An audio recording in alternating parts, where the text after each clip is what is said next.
Emo, potkáváme se tady na festivalu chutí. Dneska tady probíhá i casting do Hell's Kitchen. Tak komu bys doporučila, aby se tam přihlásil?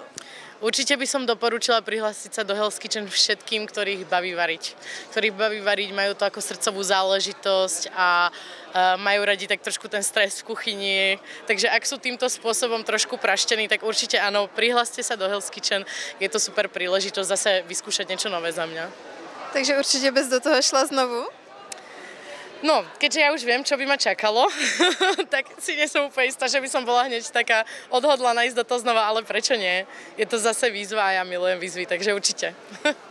Ty jsi skončila druhá, ale slyšela jsem, že jsi navázala spolupráci právě s Radkem Kašpárkem.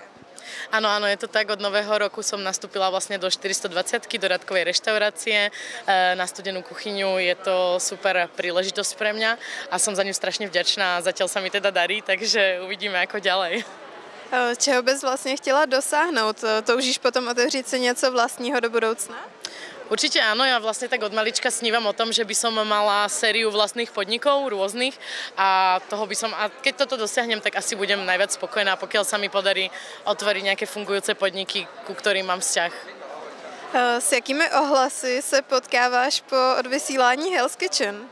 No s veľmi dobrými, ako ja som ani nečakala toľko pozitívnych reakcií, či už profesionáli alebo neprofesionáli, tak ma vlastne chvália, hovoria mi, že som bola skvelá, čo je vlastne strašne super počuť potom pre toho človeka, pretože naozaj je to veľký záhul v tej show a človek nevie, čo má čakať, takže super ohlasy, ľudia fandia, tak ja som spokojná. Mně přišlo, že během té show ty si tam jako jedna z mála měla ty konflikty s ostatními účastníky. Jak jsi zvládala tam ty jako těžké vyhrocené chvíle? No bolo to samozrejme veľmi nepríjemné mať tam proste okolo seba ľudí, ktorí vás považujú za hlúpu, nedospelú a že nerešpektujete proste ako keby celú show. Je to určite veľmi nepríjemné. Teraz už viem, že to boli proste z časti nejaké výmysly založené na nejakých ako osobných asi dojmoch, hej.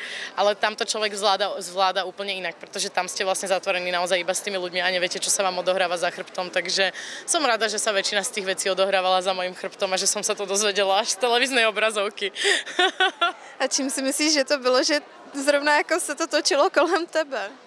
Tak ja som docela výrazná osoba a som veľmi energetická. Som otvorená a nesnažím sa robiť nejaké podvody medzi ľuďmi. Takže ja som naozaj veľmi otvorený človek, tak si myslím, že určitý priestor na zneužitie tam je. Ľudia sú rôzni a nie každý má rovnaké úmysly ako ja a potom, keď ešte zistili, že viem variť, tak už to bolo jasné. A víráte se třeba s ostatními? Nechali jste vlastně to, co bylo v té soutěži?